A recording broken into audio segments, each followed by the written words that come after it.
जय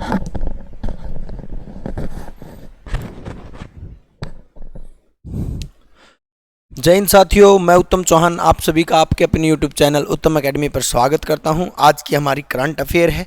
current affair जिसके अंदर हम हरियाणा और नेशनल के जितने भी क्वेश्चन बन सकते हैं आज के मुद्दों से, आज की न्यूज़ से, उन सभी के ऊपर जो है अपन डिस्कस करने वाले हैं।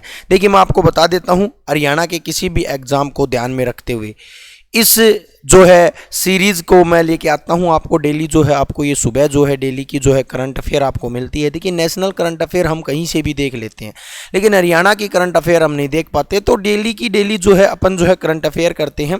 जितनी शॉर्ट टाइम में हो सकती है उतने शॉर्ट टाइम में जो है इसको हम जो है ख़त्म करते हैं। ज़्यादा समय ना खराब करते हुए इसको स्टार्ट करता हूँ। मैं बस आपसे एक ही गुजारिश चाहूँगा कि आप ज़्यादा से ज़्यादा इसे शेयर करें ताकि मेरे को थोड़ा मोटिवेशन प्राप्त हो और मैं आपके लिए अच्छे से अच्छा कंटेंट डेवलप करके लाऊं। देखिए, स्टार्ट करते हैं अभी पहले क्वेश्चन से। जल्दी आपको आंसर देना है। बिल्कुल लेटेस्ट क्वेश्चन है, बिल्कुल आज की ही न्यूज का क्वेश्चन है। केंद्रीय मंत्रिमंडल ने किस बैंक को 820 करोड़ की वित्तीय सहायता दी है? देखिए, केंद्रीय मंत्रिमंडल ने इतने रुपए की वित्तीय सहायता दी है ताकि वो बैंक जो है वो डेवलप कर सके, अपनी जो स्कीम्स हैं वो पूरे देश में लागू कर सके, या फिर उसको डेवलप करने के लिए या फिर लोगों में उसकी पहचान बनाने के लिए जो है इस बैंक को इतनी सहायता दी है। देखिए, सिंपल सी बात है, बैंक को सहायता दी है तो वो गवर्नमेंट बैंक होगा और गवर्नमेंट की पॉलिसी जो है उसके अंदर इन्वॉल्व होंगी, तभी तो कोई भी मतलब केंद्रीय मंत्रिमंडल जो है इतनी वित्तीय सहायता इसको देगा। तो अब सबसे पहले तो आपका क्वेश्चन ये भी बनता है कितनी सहायता दी है भी? तो 820 करोड़ रुपए की सहायता दी है। किसको दी है? एसबीआई को दी है। देखिए, एसबीआई के बारे में बता देता हूं। स्टेट बैंक ऑफ इंडिया, जिसकी स्थापना 1 जुलाई 1955 को हुई थी। 1955 को हुई थी एसबीआई, जो भारत का सबसे बड़ा सरकारी बैंक है। अगर मैं बात करूं एचडीएफसी की, तो एचडीएफसी की जो शुरुआत जो है 1994 के अंदर हुई थी। कब भी 1994 के अंदर जो है एचडीएफसी बैंक की स्थापना हुई थी। अगर मैं बात करूं पंजाब नेशनल बैंक की, तो पंजाब नेशनल बैंक जो है वो भारत का पूर्ण रूप से पहला भारतीय बैंक था, जिसकी स्थापना 1894 में लाहौर में हुई थी। ठीक है, ये इंपॉर्टेंट है, याद रखना भी। लाहौर के अंदर, बाद में इसको मुंबई में ला दिया गया। आज इसका मुख्यालय जो है वो कहां पर? अभी मुंबई में है। तो आपसे क्वेश्चन कर सकता है किससे भी? पीएनबी से। पहला स्वतंत्र रूप से या पूर्ण रूप से भारतीय बैंक था। वैसे पहला बैंक जो है भारतीय वो हिंदुस्तान बैंक था, ये बात आप सभी को पता होगा। एचडीएफसी बैंक 1994 में आया। एसबीआई बैंक जो है वो 1 जुलाई 1955 के अंदर आया। और नेक्स्ट बैंक अभी भारतीय डाक पेमेंट बैंक, बिल्कुल भी इसकी ही सहायता जो है केंद्रीय मंत्रिमंडल ने की है। देखिए, मैं आपको बता देता हूं, ये सरकारी बैंक है, सरकार द्वारा चलाया जाने वाला बैंक है, जिसकी स्थापना जो है 1 सितंबर 2018 को, लगभग 4 साल पहले जो है इसकी स्थापना की गई थी, जिसका मुख्यालय जो है वो कहां पर है? न्यू दिल्ली में है। एक बात याद रखना, लगभग सभी बैंक्स का जो मुख्यालय है वो मुंबई में है। ये मुख्यालय अलग है, इसलिए मैंने इसका मुख्यालय हेडक्वार्टर जो है अलग करवा दिया है। तो इसकी वित्तीय सहायता की है किसने भी? केंद्रीय मंत्रिमंडल ने। नेक्स्ट क्वेश्चन के ऊपर चलते हैं। 7वें चीन एरोस्पेस दिवस के अवसर पर बीजिंग या फिर चीन ने कौन सी बुक जो है का विमोचन किया है? कौन सी बुक जो है वो रिलीज की है? इंपॉर्टेंट अभी विषयों की बुक है, जिसके अंदर जो कहने का मतलब एरोस्पेस दिवस। तो सबसे पहले तो आपको पता होना चाहिए कि चीन का एरोस्पेस दिवस जो है वो कब बनाया गया अभी? तो आज ही के कल के दिन जो है, यानी कि 27 अप्रैल को जो है ये बनाया गया। 27 अप्रैल को जो है 27 अप्रैल को बनाया गया। किसका भी? चीन का एरोस्पेस दिवस जो है वो बनाया गया। तो इस मौके पर एक बुक लॉन्च की है जिसका नाम है मिसाइल लाइफ। क्या नाम भी? मिसाइल लाइफ बुक जो है वो लॉन्च की है किसने भी? चीन ने। नेक्स्ट क्वेश्चन के ऊपर चलते हैं भी। हाल ही में कौन सी कंपनी ने 19 लाख करोड़ का मार्केट वैल्यूएशन मार्क को हिट करने वाली पहली भारतीय कंपनी बन गई है? देखिए, 19 लाख करोड़ रुपए का जो है इतना मार्केट वैल्यूएशन हिट कर दिया अभी। तो भी सिंपल सी बात है, आज के टाइम पर तो 2 ही नाम चले हुए हैं, या तो अंबानी या फिर आपका अडानी। ठीक है, गौतम अडानी, मुकेश अंबानी। ठीक है, तो मुकेश अंबानी की कंपनी है जिसका नाम है रिलायंस इंडस्ट्री। तो रिलायंस इंडस्ट्री ने जो है रिलायंस इंडस्ट्री ने ये कारनामा कर दिखाया है, जिसने क्या किया? अभी 19 लाख करोड़ रुपए का मार्केट वैल्यूएशन मार्क जो है वो क्या किया? अभी पार किया है। इससे पहले मैं आपको बता चुका हूं, कल ही आपको एक क्वेश्चन किया था कि गौतम अडानी जो है जो है अडानी ग्रुप का सदस्य जो है ये विश्व में 5th अमीरों में 5वें स्थान पर पहुंच गया है, जिसकी संपत्ति 123.7 बिलियन डॉलर जो है वो हो गई है और विश्व में 5वां सबसे अमीर व्यक्ति है। फोर्ब्स की रिपोर्ट के अनुसार ये 11वें स्थान पे थे। 10वें स्थान पर कौन थे भी? मुकेश अंबानी थे। मुकेश अंबानी थे। अब इन्होंने मुकेश अंबानी को क्या कर दिया? अभी पीछे छोड़ दिया है, तो इंपॉर्टेंट बनता है ये भी। नेक्स्ट क्वेश्चन के ऊपर चलते हैं भाई।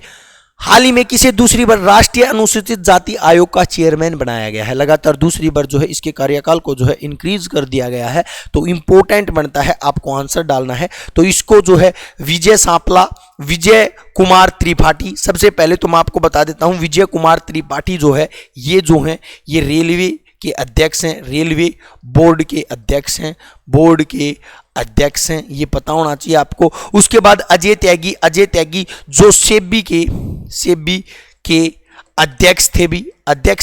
अध्यक्ष थे। अभी हाल ही में आप सभी को पता होगा security exchange board of India, जिसकी स्थापना 1988 में हुई थी, सेबी के अध्यक्ष को बदल दिया गया है। मैं आपको बता देता हूं, पहले कौन थे भी? अजय त्यागी थे, और अब इसकी जगह पर कौन कर दी गई भी? माधवीपुरी बुच। इनको जो है किसका भी? सेबी का अध्यक्ष बना दिया गया है मार्च के अंदर। ये करंट का है भी, याद रखना, मार्च में सेबी का जो है अध्यक्ष बना दिया गया है। और सेबी का अध्यक्ष बनने वाली पहली महिला है भी, ये पहली महिला है भी जो सेबी की अध्यक्ष बनी है। ये भी इंपॉर्टेंट बनता है, महिला प्रधान के लिए इंपॉर्टेंट है, क्वेश्चन एग्जाम में आ सकता है। मिनेश सिंह शाह, ये भी इंपॉर्टेंट भी, ये डेयरी विकास बोर्ड के अध्यक्ष हैं। डेयरी, दुग्ध डेयरी वाली डेयरी विकास बोर्ड के अध्यक्ष हैं, ठीक है भी। और नेक्स्ट अभी विजय सांपला को जो है क्या बना दिया गया भी? राष्ट्रीय अनुसूचित जाति आयोग का अध्यक्ष बना दिया गया है। नेक्स्ट क्वेश्चन के ऊपर चलता हूं भी मैं। हाल ही में किस भारतीय अभिनेत्री को 75वें कान फिल्म फेस्टिवल के 8 एग्जीक्यूटिव जूरी सदस्यों में शामिल किया गया है? यानी कि 8 मेन सदस्य जो हैं उनके अंदर भारतीय एक अभिनेत्री को शामिल किया गया है। ये एक बहुत ही गर्व की बात है। देखिए, अगर मैं बात करूं फिल्म इंडस्ट्री में, तो विश्व का सबसे बड़ा, फिल्म इंडस्ट्री में अगर मैं बात करूं तो विश्व में सबसे बड़ा फेस्टिवल या पुरस्कार जो होता है वो कान उत्सव होता भी। तो कान फिल्म फेस्टिवल के लिए जो है क्या भी 8 जो एग्जीक्यूटिव जूरी सदस्य थे उनमें शामिल किया गया है। तो आलिया भट्ट, नहीं भी आलिया भट्ट की तो अभी अभी शादी हुई है, ये माहौल इसका गर्मा गर्म है, तो इसको तो नहीं किया। कैटरीना कैफ ये तो बाहर है। दीपिका पादुकोण, ऐश्वर्या राय, ठीक है। तो इसका राइट आंसर जो होगा वो कौन होगा भाई? दीपिका पादुकोण को जो है 8 एग्जीक्यूटिव मेंबर के रूप में शामिल किया गया है। नेक्स्ट क्वेश्चन की बात करता हूं। हाल ही में किस कंपनी ने अपना आईपीओ, सबसे पहले तो मैं बात करता हूं ये आईपीओ होता क्या है? आईपीओ क्या होता है? तो आईपीओ इनिशियल पब्लिक ऑफर होता है। इनिशियल पब्लिक ऑफर होता है भी। पब्लिक को पहला फर्स्ट शेयर खरीदने के लिए जो ऑफर दिया जाता है, देखिए शेयर मार्केट आप सभी को पता होगा, शेयर मार्केट में शेयर खरीदते भी होंगे, तो किसी को भी पहला जो ऑफर दिया जाता है शेयर खरीदने के लिए उसको अपन कहते हैं आईपीओ, ठीक है भाई। तो हाल ही में किस कंपनी ने, सबसे पहले तो ये क्वेश्चन बनता है, तो 4 मई को अपना आईपीओ खोलने का क्या किया अभी घोषणा की है? तो वो कंपनी जो है वो एलआईसी है, life insurance corporation of India. Life insurance corporation of India LIC, ये जो है इसने अपना आईपीओ खोलने की घोषणा की है। एलआईसी की स्थापना 1 सितंबर 1956 को हुई थी। ये भी इंपॉर्टेंट बनता है क्योंकि सबसे बड़ी इंश्योरेंस कंपनी है एलआईसी। एमआर कुमार जो हैं इसके अध्यक्ष हैं, एमआर कुमार जो हैं इसके अध्यक्ष हैं। मुख्यालय जो है वो मुंबई में है, आर्थिक राजधानी मुंबई के अंदर इसका मुख्यालय है। नेक्स्ट क्वेश्चन के ऊपर चलता हूं। प्रधानमंत्री नरेंद्र मोदी ने दूधवाणी सामुदायिक रेडियो स्टेशन का उद्घाटन कहां पर किया है? सबसे पहले तो मैं ये बताता हूं, दूधवाणी रेडियो स्टेशन, सबसे पहले तो ये क्वेश्चन भी कर लेना, यह भारत का पहला दूध से रिलेटेड या पशुधन से रिलेटेड क्या है भी रेडियो स्टेशन है। इस रेडियो स्टेशन में किसका प्रसारण किया जाएगा? तो भी पशुपालन व कृषि संबंधित जितनी भी बातें हैं उनका जो है लाइव प्रसारण किया जाएगा। और इसका उद्घाटन किया भी प्रधानमंत्री नरेंद्र मोदी द्वारा, और उस स्टेट का नाम भी मोदी का खुद का स्टेट गुजरात के अंदर जो है इसका जो है उद्घाटन किया गया है। तो गुजरात के बारे में और याद रखना, गांधीनगर जो है इसकी क्या भी राजधानी है।